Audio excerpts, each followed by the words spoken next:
والصلاة والسلام على سيدنا مولانا محمد رسول الله وآله وأصحابه ومن والاه. اللهم تقبل منا صيامنا وصلاتنا وقيامنا. اللهم وفقنا لانتهاء اللهم وفقنا لإتمام صيام وقيام شهر رمضان إيمانا واحتسابا. Ya Arham Ar-Rahimin, Ya Rabbal Alameen. Ya Allah, help us complete this blessed month of Ramadan in fasting it and in staying in night prayers during it with faith, iman, and with sincere expectations of rewards from you and you alone. Allahumma aftah masami'a qulubina li dhikrik.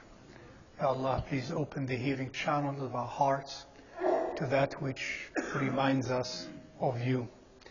Ameen, Ya Rabbal Alameen. As you mentioned last night, inshallah ta'ala, we're going to reflect and ponder about the ayah that I mentioned last night from Surah Ash-Shura, when Allah subhanahu wa ta'ala said, and we started with that part, فَمَا أُوتِيتُم مِّن شَيْءٍ فَمَتَاعُ الْحَيَاةِ الدُّنْيَا وَمَا عِندَ اللَّهِ خَيْرٌ وَأَبْقَى. فَمَا أُوتِيتُم مِّن شَيْءٍ, whatever you have been given. Now remember, we commented on that. أُوتِيتُم, you were given, versus I have done, I have achieved.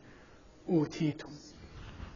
فَمَا أُوتِيتُم مِّن شَيْءٍ, of anything that is of this world.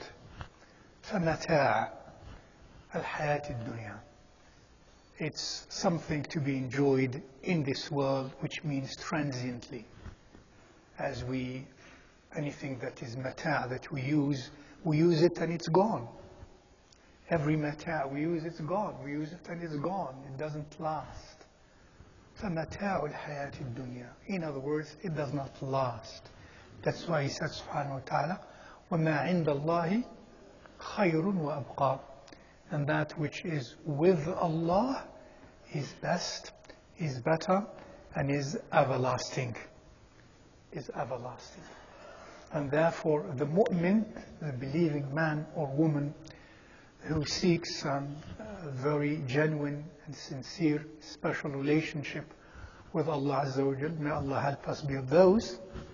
What he or she does, as we said last night, he or she would like everything that he or she is given in this world of legitimate good things to be kept and saved with Allah subhanahu wa ta'ala, because that is multiplied and that endures and that lasts. And therefore, by doing what? By giving fi sabilillah, by being charitable, by being forgiving, giving. Giving, when we give physical thing, and forgiving is when we give of our emotions, and we forgive and forgive, give and forgive. And so that everything remains stored for us, and not only stored, but in this case, multiplied for us many fold, as many as Allah subhanahu wa ta'ala wants. وَمَا عِندَ اللَّهِ خَيْرٌ وَأَبْقَى. And then Allah describes that khayr and that baqa of these matters, that virtue, that goodness, and that endurance with Allah subhanahu wa ta'ala. He describes the people who are going to be deserving of that and who do that. And he gives some of their characteristics, subhanahu wa ta'ala. خَيْرٌ وَأَبْقَى لِلَّذِينَ آمَنُوا. Second, وَعَلَىٰ رَبِّهِمْ يَتَوَكَّلُونَ. Two, first of all, these two. In other words, لِلَّذِينَ آمَنُوا. Those who have faith, those who believe, those who have iman. And again, I remind myself and you, faith and iman is not something you can touch.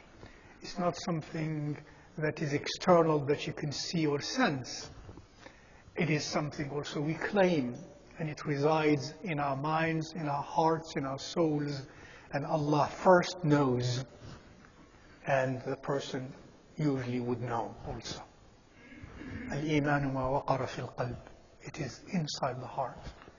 Those who have that faith, that belief in that fact that God is, Allah is subhanahu wa ta'ala, and is everlasting, and is subhanahu wa ta'ala of the most beautiful attributes, and that He subhanahu wa ta'ala is the creator and the resurrector, and that we will come back to Him Azza wa Jal. All of these are essential elements of Iman. If you have that, then this life will be seen definitely in the right lens.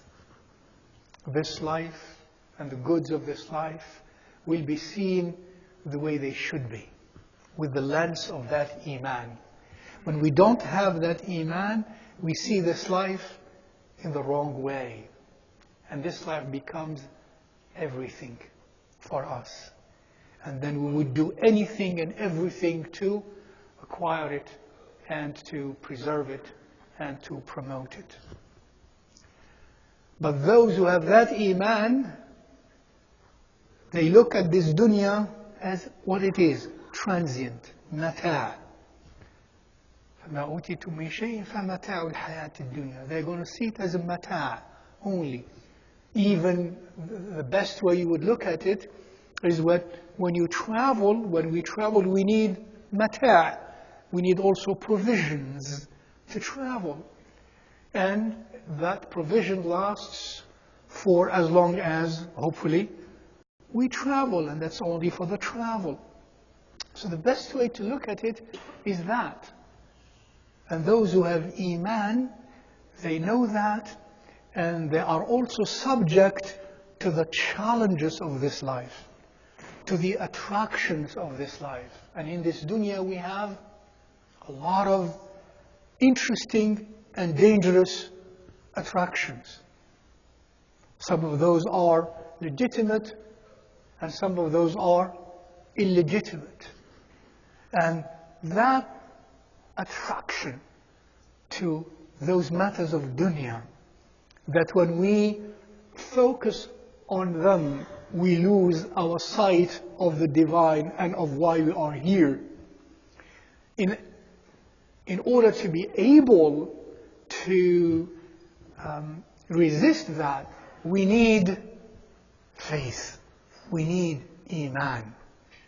Some of the ulama say here Iman essentially means patience, sabr, perseverance. Because it does take sabr and perseverance to live in this world with all the attractions of this world, the shaitani attractions, the nafsani attractions, and the legitimate attractions. It takes a lot of endurance and a lot of patience in order to make always the right choice only, isn't it? That's what Allah says, لِلَّذِينَ آمَنُوا. Second, وَعَلَىٰ رَبِّهِمْ يَتَوَكَّلُونَ. And those who rely on their Lord, Allah subhanahu wa ta'ala. وَعَلَىٰ رَبِّهِمْ يَتَوَكَّلُونَ. In other words, in developing that patience, in living in this dunya and making and striving to make the right decisions and choices, they seek help with Allah subhanahu wa ta'ala. They don't trust anything else, even when they have the resources and the means and the capacity and the will, and we should. We do not trust that. We trust God, Allah subhanahu wa ta'ala. Because when we have, as we said before, when we have resources, when we have abilities and capacities, all of those may at one time not work at all. And when they don't work, we wonder why it should work. I did this, it should lead to that. Well, in life, things don't always go that way. And for one very essential reason, so that we know that God is in control, that Allah is in control. Not ourselves and our abilities and our resources and our hard work and so on. Even in ibadah, even in salah, even in siyam, even in dhikr, even in spiritual matters, we strive, but we should never rely on our striving. نتوكل على الله. We summon that reliance on Allah subhanahu wa ta'ala, and we seek help from Him Azza wa Jal. وَعَلَىٰ رَبِّهِمْ يَتَوَكَّلُونَ.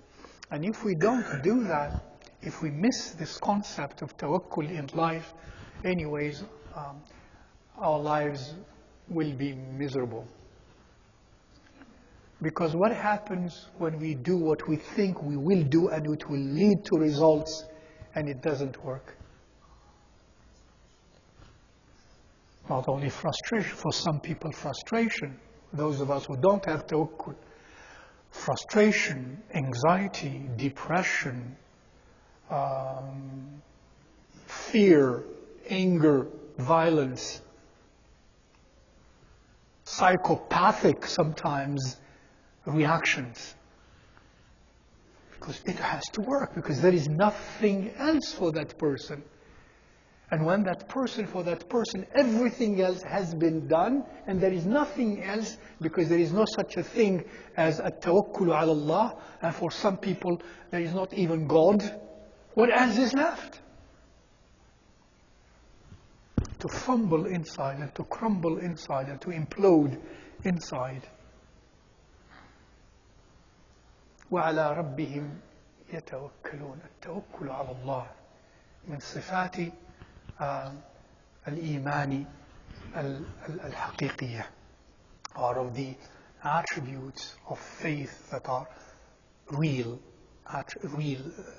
faith, the essential of Iman, the haqiqah of Iman, cannot be without sabr and without tawakkul. May Allah forgive us and may Allah help us. وعلى ربهم يتوكلون. Thirdly, والذين يجتنبون كبائر الإثم. So the first part is about what you are inside. الإيمان والتوكل. These are conditions inside. It's like the field in which you're going to operate, to be active. Yeah? The field has to be a field of Iman and Tawakkul. In that field, in that background, in that reality, in that world inside of you, this is what's next. والذين يجتنبون كبائر الإثم والفواحش وإذا ما غضبوا هم يغفرون. Up to this part. And then these are practical consequences in that field of Iman and Tawakkul. So that's the background, that's the field in which the action is going to take place. The action of اجتناب كبائر الإثم واجتناب الفواحش إلى غير ذلك. اجتناب الكبائر يجتنبون كبائر الإثم. Those who stay away from major transgressions. As you know, the concept of al-kabair, kabira versus al-kabair, plural kabair. Kabira in Arabic means everybody knows. What's the word kabira? Kabir is big, grand, tall, huge. Kabira is, feminine. I just put a language here. But in this context, kabira is when we commit, wal-iyad billah, sins and disobedience of Allah subhanahu wa ta'ala that are considered major. Here he says, kaba'irul ithm. Al-ithm is any act of transgression without due right, not granted by Allah subhanahu wa ta'ala, not allowed. In this case, what are some examples? Because he says al-fawahish. So al-fawahish, some fawahish are kaba'ir. But he said kaba'ir al-ithm. Perhaps alluding here to things like killing life, That's a major transgression. Wasting life, killing life, or the accessories to lead to killing life and abusing life. من كبائر الإثم. من كبائر الإثم, what else? Stealing, usurping, stealing, usurping, taking by force, without consent, something that belongs to others, whatever that is. A home, a land, a field, a chicken, an egg.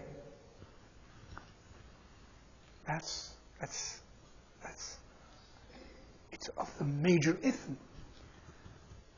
Of the examples of that, for example, what else? Sihr. Okay, sihr, I never thought of that. Sihr, what is black magic?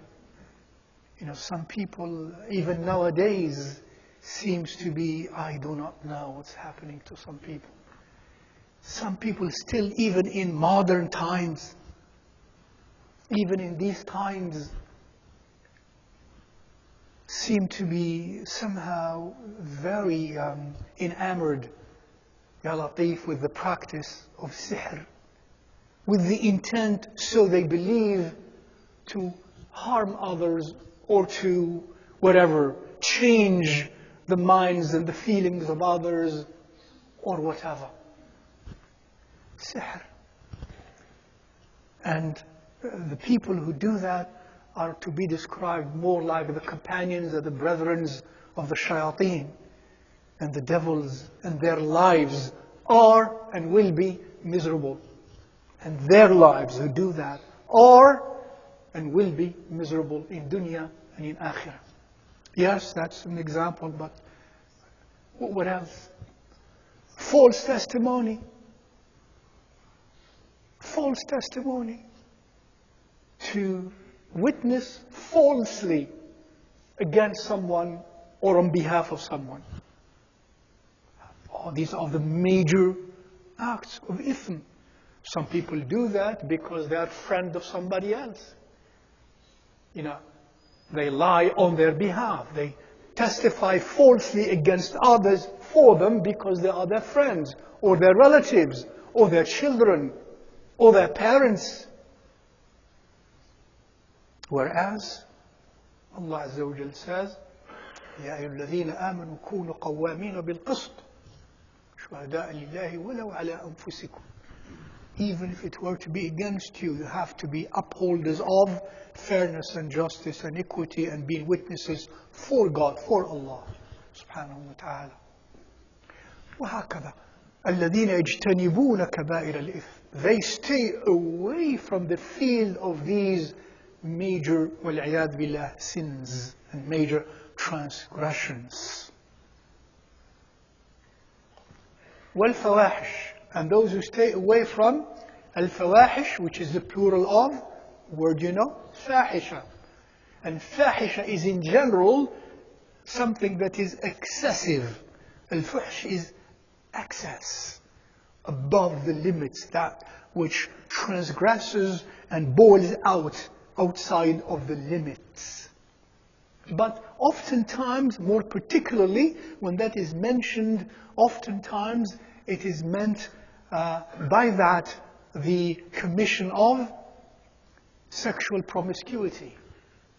Sexual promiscuity, to enter into a sexual relationship outside the bounds and the limits of the Shara as permitted, such as adultery, and any such relationship outside a valid contract of marriage between a man and a woman. Abbas, anything like that is fahisha. وَالْعِيَاذُ بِاللَّهِ. يَجْتَنِبُونَ الْفَوَاحِشَ, to keep away from al-fahisha. And al-fahisha of such sort certainly has consequences spiritually. It damages the heart. It damages the relationship, the spiritual relationship between the servant And Allah subhanahu wa ta'ala, it stains the heart and the mind. It removes that special affinity that the heart may have with Allah subhanahu wa ta'ala. It obscures, it clouds, it darkens the spiritual character of the person committing zina.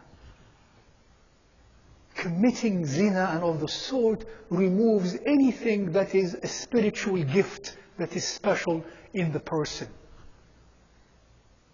That's why of what they say, a person who commits fahisha is the furthest person from having what we call firasa. A person who practices that will be the most distant person from having firasa. Firasa is that spiritual acumen that a mu'min has, as they say, a mu'min sees with light by Allah in his or her heart. That characteristics is removed by the commission of things like fahisha, like sexual promiscuity, wal-'iyadhu billah. That is even in this dunya. And in akhirah, Allah knows. And even in this dunya, and by now we live in a world that is very global, in a world of communication that's unlike we have ever experienced in the history of mankind. And you have all sorts of information, and that the practice of sexual illicitness is qualitatively and quantitatively assessed in societies, for example, in our American society. That there are tens of thousands, nay, millions of people suffering from diseases of different kinds as a result of what?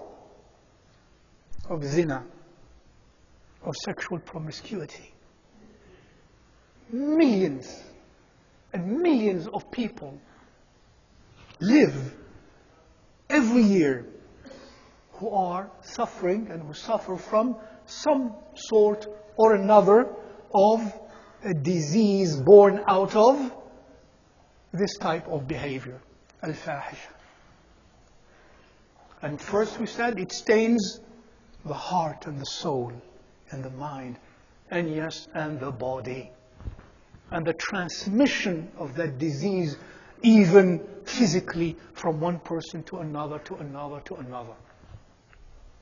وَالَّذِينَ يَجْتَنِبُونَ كَبَائِرَ الْإِثْمِ وَالْفَوَاحِشَ. All sorts of fahisha. All sorts of fahisha. وَالْعِيَاذُ بِاللَّهِ. And as the world loses its sense of spirituality and its sense of morality, these things will increase.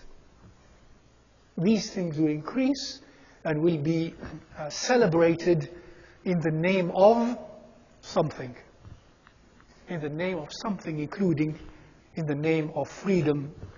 And this beautiful word, freedom, that has been abused and has become the possession of everyone. And freedom is everyone who wants to brag about something or to, or to fight against someone. Freedom. What is freedom? What freedom do you talk about? That's another discourse. And yet, these fawahish will increase and increase and increase, and will be celebrated and justified in the name of this abused ni'mah of Allah called freedom. Abused and perverted and used in order to practice and to promote more of illicitness morally and spiritually. So, وَالَّذِينَ يَجْتَنِبُونَ كَبَائِرَ الْإِثْمِ وَالْفَوَاحِشَ. They keep away from that. And thirdly, وَإِذَا مَا غَضِبُوا هُمْ يَغْفِرُونَ. Subhanallah. Thirdly, وَإِذَا مَا غَضِبُوا هُمْ يَغْفِرُونَ. And when they get angry, when they get angry, in other words, they are angered by something, such as violating their own right, violating their own sanctity, being hurt by some other agency. يغضب. وإذا ما غضبوا, what do you think is going to happen? هم يغفرون. Subhanallah. They forgive. وإذا ما غضبوا, you expect, he says, هم يغفرون. They forgive. A character of these mu'mineen. It is not easy at all to forgive under even regular circumstances, isn't it? Let alone when we are angry and we are boiling inside out of anger. At that moment, whether that anger is at home, shall I pause for a moment here? Whether that anger is at home, between spouses,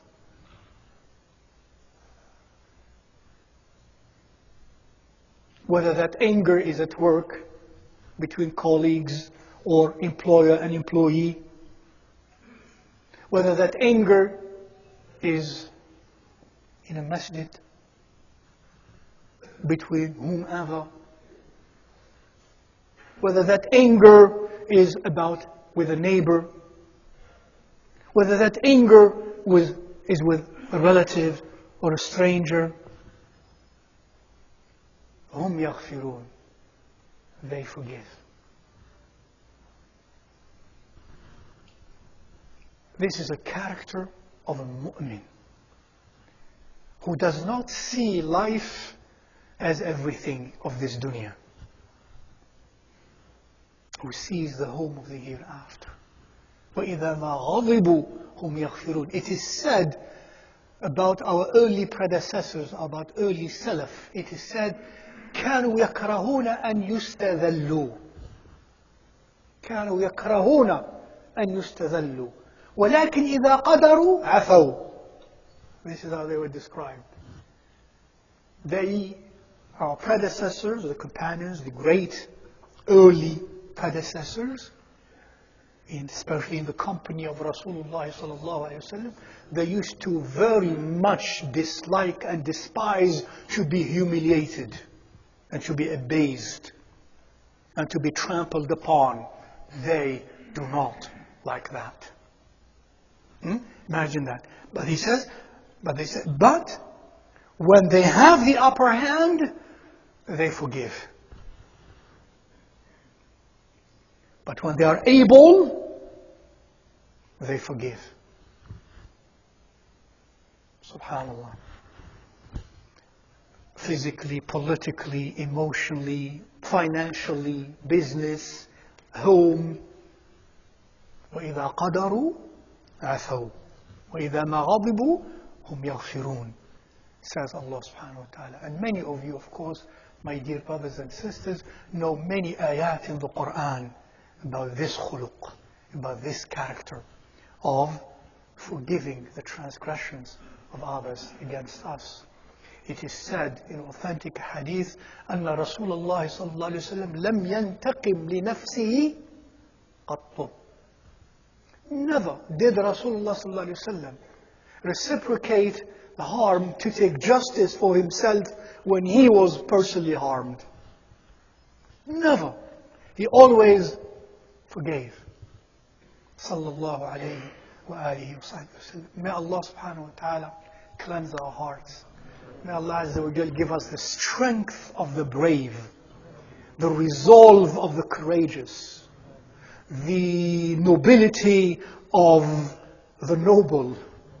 And with that, may He give us the easy ability and character to forgive in that strength, in that power, in that nobility. وصلى اللهم وسلم وبارك على سيدنا مولانا محمد وعلى آله الطاهرين وأصحابه الميامين والتابعين لهم بإحسان إلى يوم الدين. السلام عليكم ورحمة الله وبركاته. الله أكبر الله أكبر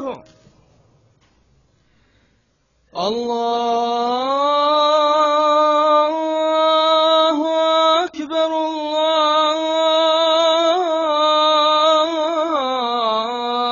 الله أكبر. أشهد أن لا إله إلا الله.